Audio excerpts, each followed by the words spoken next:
Ramyata Limbu is a freelance reporter based in Kathmandu, and we've reached her by phone. Ramyata, what's the scene in Kathmandu right now? Are people getting over their shock and fear? I don't think so. Well, it's well past midnight, but I just felt quite a strong aftershock. So I think that's enough to, keep anyone nervous and wanting to stay out of doors, which I think most people in Kathmandu are doing. It was quite strong, Probably only in the morning people will venture back into their houses and, in daylight, because many of the houses are old, in urban areas. They're close together, the buildings, so they're quite dangerous buildings.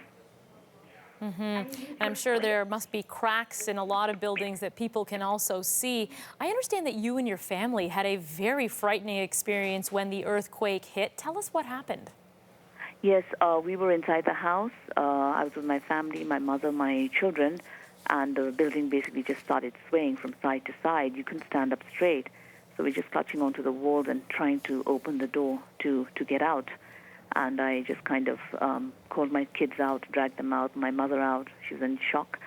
And then we came out, into the garden. Everything was just kind of moving side to side. And then walls were just crumbling. So it was quite surreal. Yeah, I can't even imagine. Ramyata, what is the latest on the damage and the injuries people have suffered in this quake?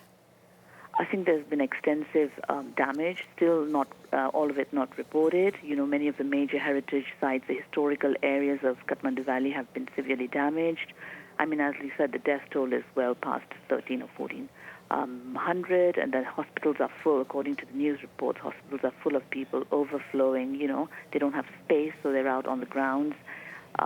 It's a full-scale emergency.